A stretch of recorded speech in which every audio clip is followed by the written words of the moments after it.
Eagles Entertainment. With the 15th pick in the NFL Draft, the Philadelphia Eagles select.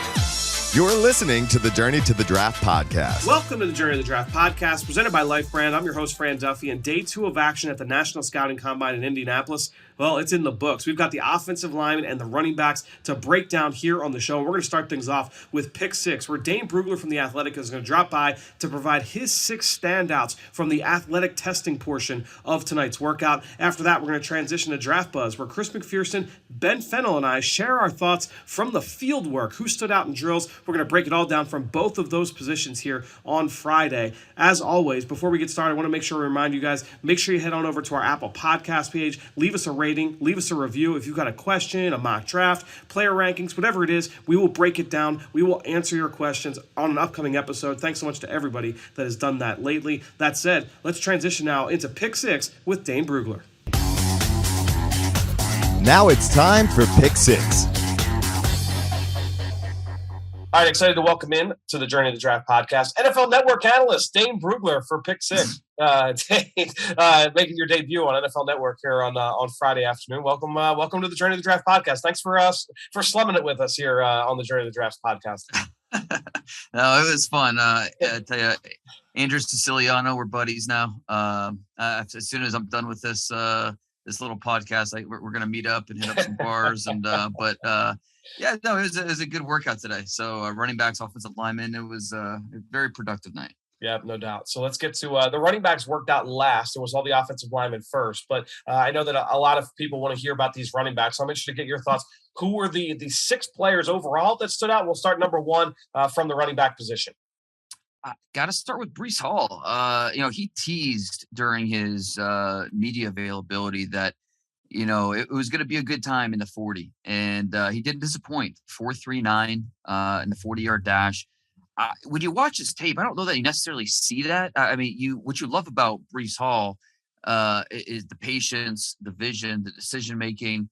All of that is outstanding. And, he could break tackles, but I don't know that you necessarily saw 4.3 speed, but also that translated with the jumps, 40 in the vert, 10.6 in the broad. So just overall, a great night for Breece Hall. Yeah, really, really impressive workout. I thought he did a solid job in the positional drills as well. Another running back that I know stood out to you, different level of competition. Tell us what you thought from Pierre Strong from South Dakota State. Yeah, a player who over the course of his career, he was basically a 4-year starter for South Dakota State. He averaged 7.2 yards per carry over his career. So that's impressive right there. And he did not play at the Senior Bowl, didn't get that call. But he comes here to the combine, runs a 4.37, the fastest of all these running backs. Respectable in the jumps, 36 vert, 10.4 broad. So Pierre Strong, I think,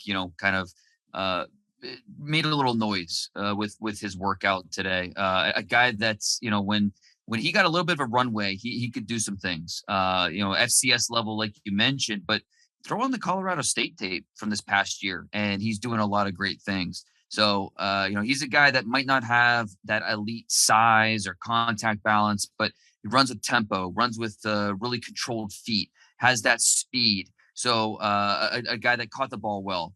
So I think, maybe in the right situation, he's a committee back, a third down back, someone that can be useful to an NFL offense.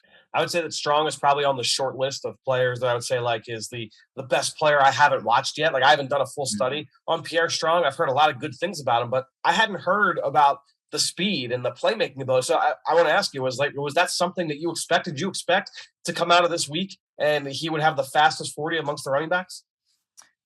Not necessarily. I didn't think he was slow by any means, but when you watch him on film, it's kind of, especially the FCS level, it's hard to get a sense for what's that breakaway gear. But I think he was a sudden player. He's not a burst player. But I do think he's a guy that picked up speed as he went along, and we definitely saw that when he ran the track today. Makes sense. All right, well, let's get to the offensive line. Who's the number 1 guy that stood out to you over the course of the athletic testing portion of this workout? Well, let's just start with Zion Johnson. He ranked top 5 among the offensive linemen in almost every category. 6'3", 312. I mean, we've talked at length about Zion Johnson and what he did over the course of his career at BC, what he did at the Senior Bowl. And he's just continued that momentum with what he did here tonight at the Combine. 4.46 in a short shuttle, which is an outstanding number, 7.383 cone, 32 vert. He had the best bench number earlier today with 32 reps in the bench press. So Zion Johnson, again, it's just checking the box. He's a guy that's impressed at every single part of the evaluation that you want to see. Yeah, obviously, all you're asking for with players is to check as many of these boxes as possible, and you're seeing that from Zion Johnson. Check the box with the film, go to the Senior Bowl, you win Practice Player of the Week, you go to the Combine, you have a good performance, a guy that reportedly is interviewed very well. So Zion Johnson certainly building up that momentum going into the rest of the pre-draft process. Who's the number 4 for you here tonight? I think we have to talk about Abraham Lucas from Washington State, who just came here to. I thought during Senior Bowl week he was solid, wasn't great, wasn't terrible. Comes here in Indianapolis and runs the best short shuttle of any offensive lineman at 6'6", 315. Had one of the best 40-yard dashes at 4.92. He tied Trevor Penning for the top 3 cone at 7.25. So Abraham Lucas, he's known for pass protection, in that Washington State scheme. Not as much as a run blocker, but held his own in pass protection. I think he kind of reminded everybody that I'm a good athlete too, and there are some things I need to work on with my anchor and some of the things with his hands. But in terms of the movements and his ability to get out in space and ranges in the run game or his pass sets in the passing game. Pretty impressive athletic showing from him tonight. Yeah, he moved better than I expected coming in. We saw him down in Mobile for the Senior Bowl and just watching him on film as well. It was a really impressive performance. We're going to talk about him a little bit later in the show as well. Let's get to your next guy, number 5 here on this list. Well, speaking of the Senior Bowl, and I just mentioned him, Trevor Penning, 6'7", 325. This guy he's freaky with the way he moves. And I think it was a little bit expected, but it's still, when you see it in person, it's still pretty impressive. 4.89 in the 40-yard dash, which is second among all the offensive linemen. Vertical jump 28, 3 cone 7.25. That was the best 3 cone among all offensive linemen. Better than some of the wide receivers with that type of 3 cone, which is pretty bonkers. And then a 4.62 in the short shuttle, which is more than respectable. So Trevor Penning, for a guy that at that size, 6'7", 325, we know he has the movement skills. We know he's a nasty dude. But the athletic, the testing numbers check those boxes as well. So Penning, he's helped himself throughout the process, tonight included. So it's just before midnight, Friday, March 4th. We're like 3-2. Sorry, PK. Friday, March 4th. I want to get a little status check here on Trevor Penning. If you had to guess, where does he go off the board? Again, what kind of range are we talking here at this point with Trevor Penning after seeing him here in Indianapolis, down in Mobile for the Senior Bowl? What's your projection there for Penning in terms of draft slot? I'll put the over-under at pick 16. Is he going to be in the first half of the first round or the back half of the first round? And I think there's, especially because he plays offensive line, offensive tackle, those guys usually don't last. There's a lot of teams that need offensive linemen. And, Penning's not the most refined player, but guys that are 6'7", 325 and run on the 4.8s, they're just not walking down the street. So to get a guy like that in the first round, there'll be a lot of teams that have interest. So there's a pretty decent chance he goes in the top half of the first round. So I'm sensing a theme here. You've picked 3 straight Senior Bowl offensive linemen, and I believe you have a 4th one to round out this list of 6. Yeah, let's keep it going. So some names that I know a lot of the listeners are familiar with, but Cole Strange from Tennessee Chattanooga, who's I think going to be a starter pretty early in his career, whether that's a center or guard. 6'5", 307. Comes out and he was really impressive with the jumps. He had the best broad jump of any offensive lineman. He had 10 feet, which again, that's better than a lot of running backs, better than a lot of wide receivers. So an impressive number there. He was second in the bench press, 31. And he's not, it's 33-inch arms, so decent arm length, not a short arm guy. And put up good numbers in the short shuttle, 4.50, 3 cone 7.44. So just another guy that checking those boxes with coming from the SCS level. You want to see him do well against top competition.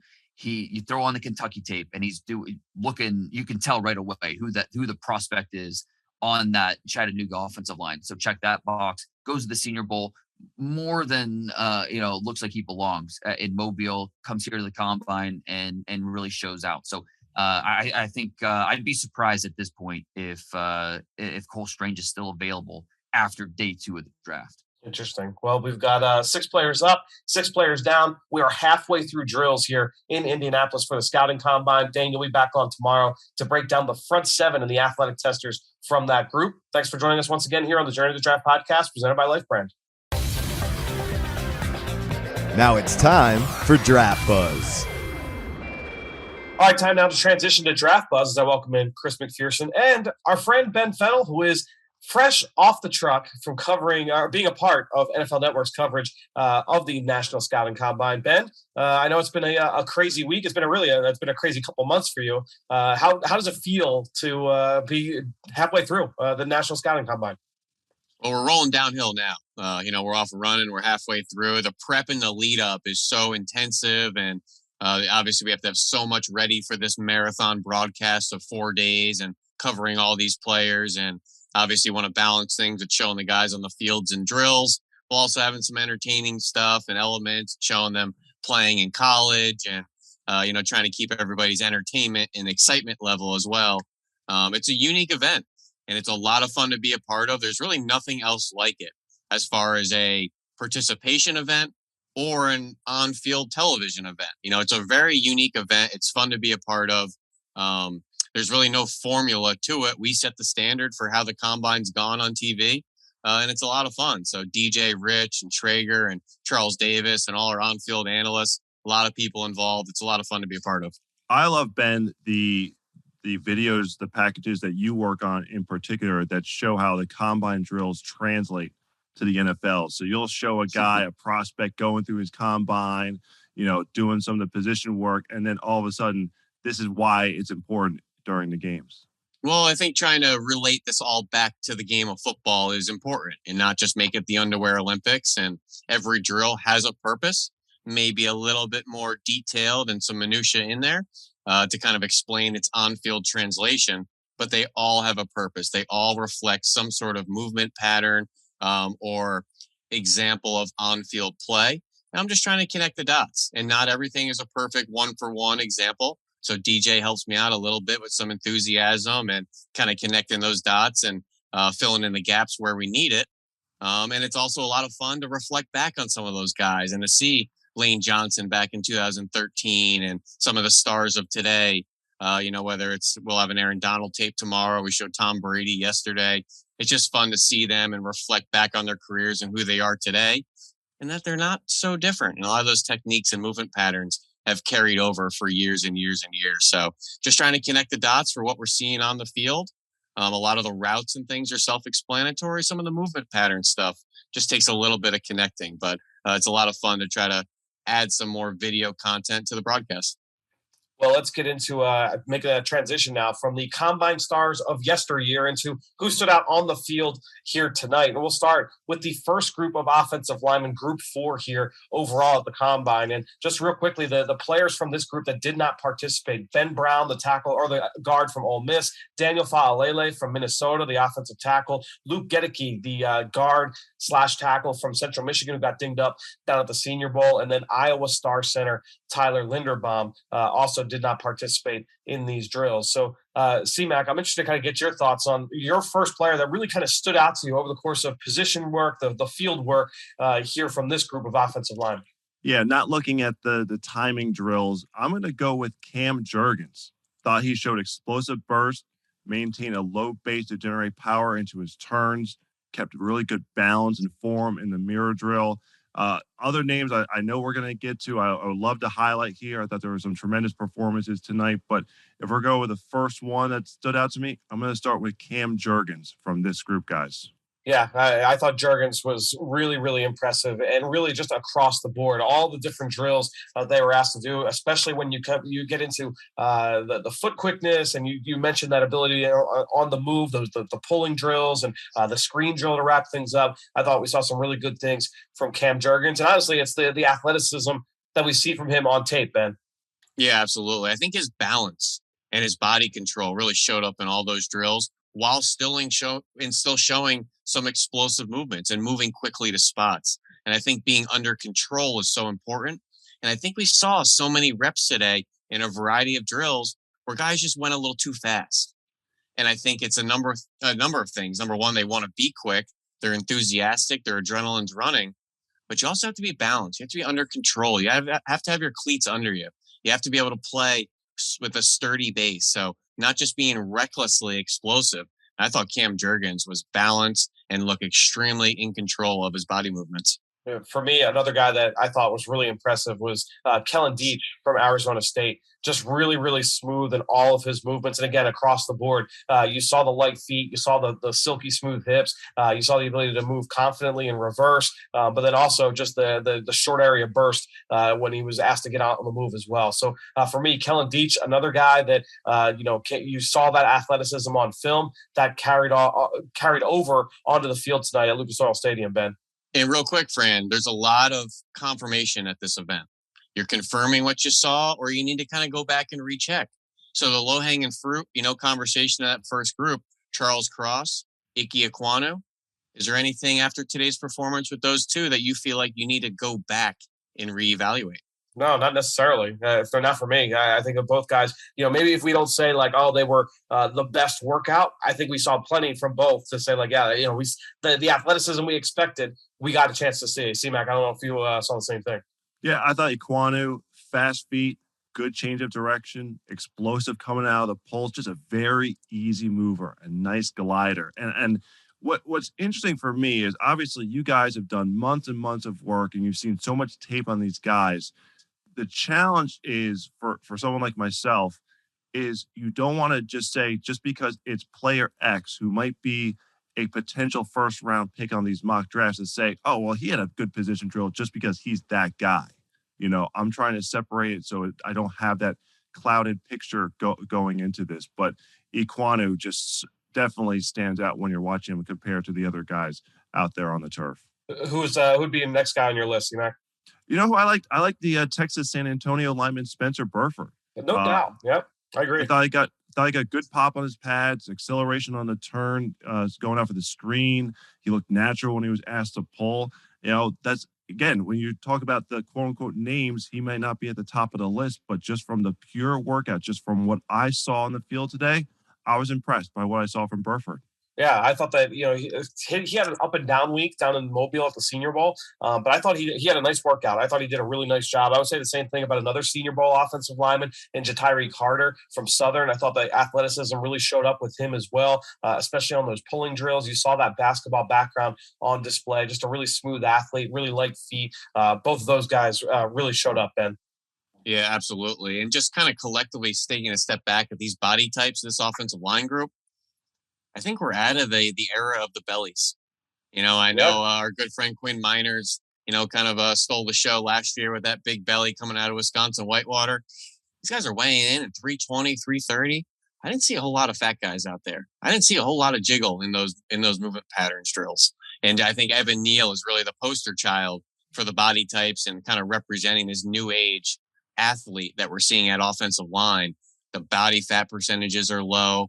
The body types are lean and angular. It's a lot of fun just to watch this group at that size still be very athletic. And 330, 15 years ago, those are the fat guys. Those are the round guys. Those are the guys that were, barely cooking under 6 seconds in the 40.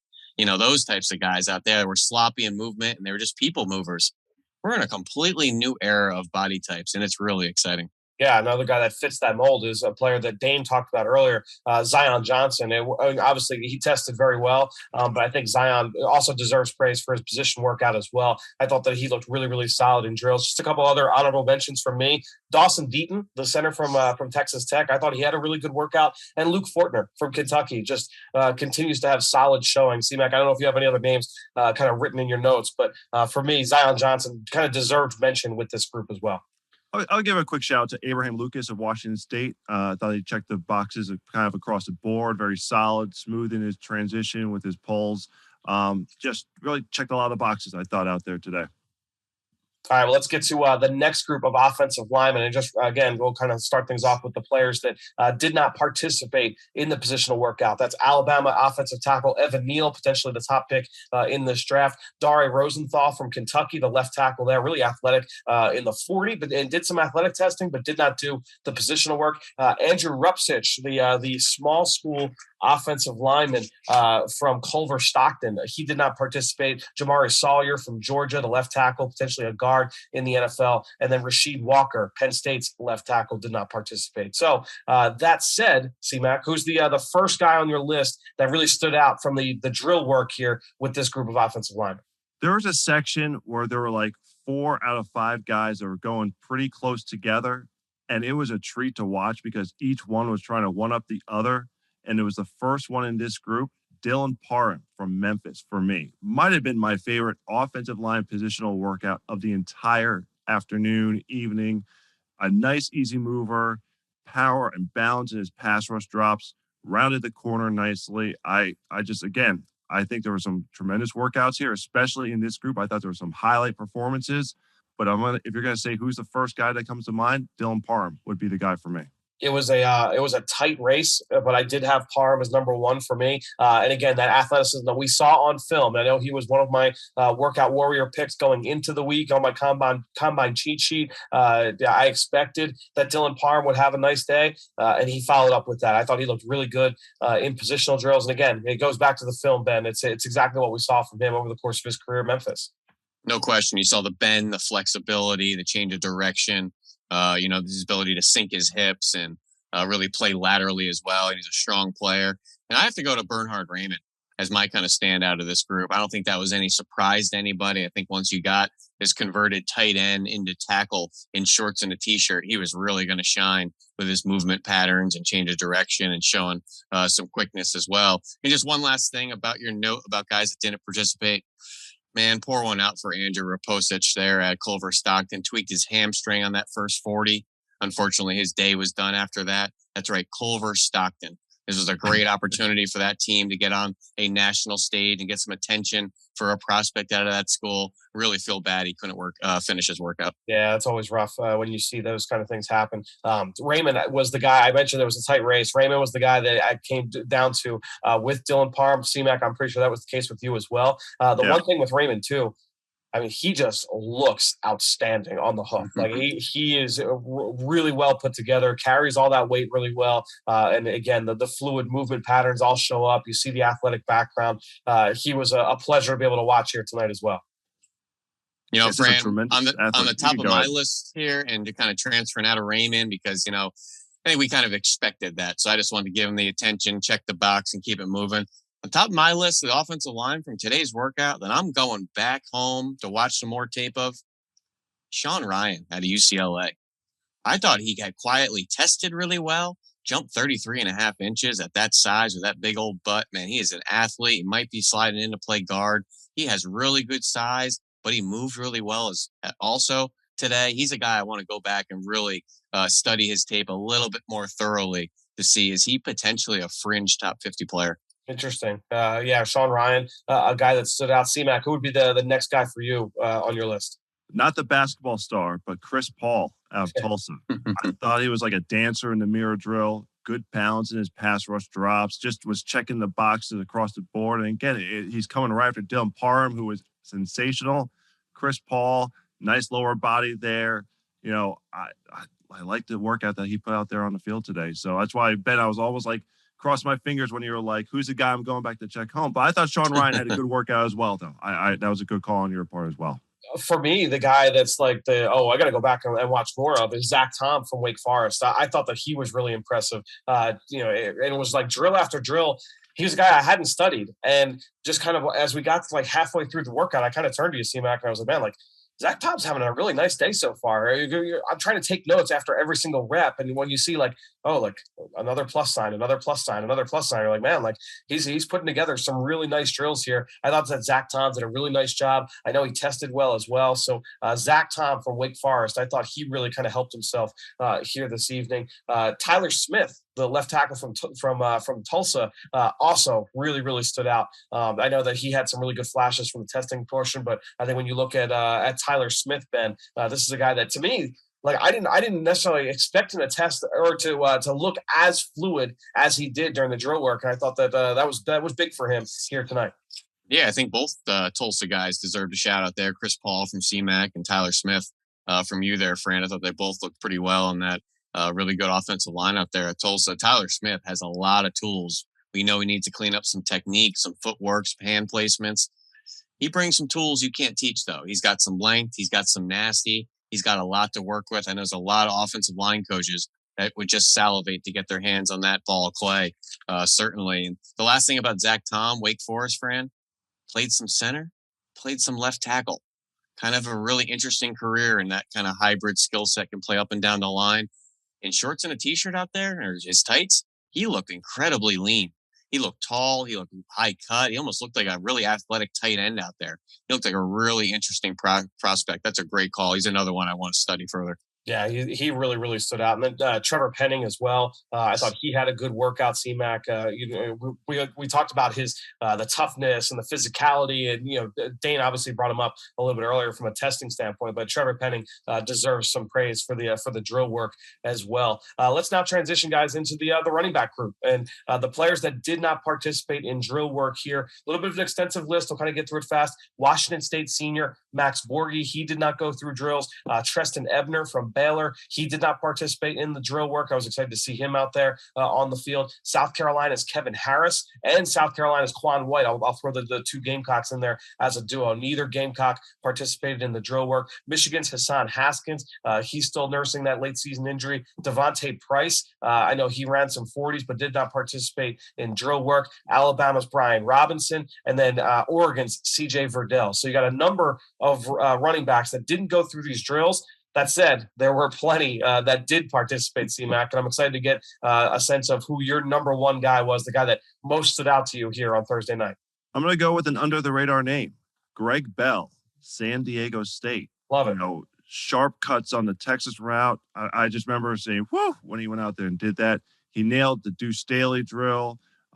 Great route and grab on the wheel route, was smooth in and out of his cuts. His footwork was on point. So, not mentioned as one of the top backs per se in this class, but, we're looking just at this workout, what I'm seeing on the field here on this Friday night at Lucas Oil Stadium in Indianapolis. I'm going with Greg Bell. He just looked really confident at the catch point. I have not done him yet. Ben, I'm not sure if you've gotten eyes on Greg Bell. I'm interested to kind of get your thoughts if it's something you expected to see from him here on the turf at Lucas Oil Stadium.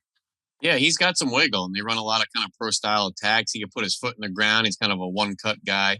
I'm just kind of refreshing off my notes off the top of my head right now as I'm flying blind here a little bit, but I don't remember him contributing in the pass game a whole lot outside of really just screens. So showing off some angle routes and some more diverse route tree that they show at the combine here, I think was really important for his kind of evaluation. For me, let's get into James Cook from Georgia, who, just caught the ball so well, all different angles, all different depths. You saw the explosiveness, you saw the shiftiness. I thought that James Cook really, and this wasn't a surprise, this was a guy we expected to come in and impress. I thought James Cook really looked good in the position work, Ben. Well, the very last thing they did, the wheel route, the only downfield route, only running back to catch the ball above his eyes. He didn't basket catch it. He went and got it like a receiver. And I thought that just really embodied and encompassed and represented his confidence as a receiver. And I think you're really getting a dynamic athlete and playmaker. I'm not calling him a running back, receiver, slot back. He's a playmaker. And if he goes to the right offensive coordinator to make plays with some creativity, he could do a lot for you. I love it. C-Mac, who's another guy on your list? Another under the radar name, Jerrion Ealy from Ole Miss. Thought he had a quick change of direction on the off tackle read drill to start things off. Was smooth in the Deuce Staley drill, where it's a lot of quick footwork in and around the bags. Got good depth on his routes. You would see some guys, you run up to the coach and the coaches wanted you to get some depth on those routes. And no, he made sure to get depth on those routes. Did a great job. Some guys would cut it off early to cheat a little bit. Had a nice over-the-shoulder catch on the wheel route. Wasn't, above the eyes as Ben noted, but still a nice over-the-shoulder grab. No balls hit the ground that were thrown to him. So a little Jerrion Ealy here from Ole Miss for me. He was a guy I was excited to just see coming in. And Ben, you've talked about his hybrid skill set before. This is a guy that has that running back, wide receiver versatility, and he showed up. That versatility showed up here. You saw the athleticism, you saw the playmaking potential there with Jerrion Ealy, and yeah, he had a couple of cuts that had some of his teammates down there on the field, throwing out some woos. He was able to get those guys fired up. Yeah, he's a sharp-footed kid. He could make a miss in a phone booth. He had kind of an interesting college career with his usage and play time, and had to really take kind of a back seat to Elijah Moore in previous years, used very creatively in 2021. He's another one that I think is a well-rounded all-purpose playmaker. Don't peg him into just being a running back or a slot back or anything like that. A couple guys I think really showed out and impressed me more than I expected. Tyler Goodson, Iowa, Kenneth Walker, Michigan State. And how about that Rutgers kid? Isaiah Pacheco, I believe you say his name, Fran. Is that how you say it? Yeah, I believe I haven't done him yet, so I haven't done the name yet. But yeah, he runs really hard. All you got to do is put on that Ohio State tape. He runs incredibly hard, but he tested well. He looks sharp in drills. Very good catching the football in the backfield. And I mean, between him and Tyler Goodson and Kenneth Walker, those guys are rocked up and thick and look like they're ready for a fight in a back alley as well. So those are guys with some good change of direction, explosive movement patterns, catching the ball extremely well. And Kenneth Walker running in the 4.3s. I think he clocked a 4.38 officially. I have to check the numbers there. People thought he was more of a 4.55 guy. Really, really impressive to run below 4.4s there. So we'd love to see a simulcast between him and Chris Olave if they're pretty close in the 40s. Yeah, I was you mentioned Tyler Goodson. I thought that the explosive traits, that's something that we saw from him on film. He was moved all around the formation for Iowa, was used as a receiver often, and ran routes underneath and did some different things in the intermediate area of the field as well. And you saw those explosive traits show up a couple of times where you saw that suddenness, whether it was attacking the ball in the pass game or just taking off in those run drills early. I thought that he had a really impressive day. C-Mac, who's a name that stood out to you as well? Who's another name? I'll throw out. How about Ronnie Rivers from Fresno State? Thought he had good footwork, didn't get hung up in the bag drills, no balls hit the ground, moved with speed and precision, checked all the boxes. Again, maybe not the flashiest position workout here, but solid. And again, just overall solid hands, good footwork. So Ronnie Rivers from Fresno State for me.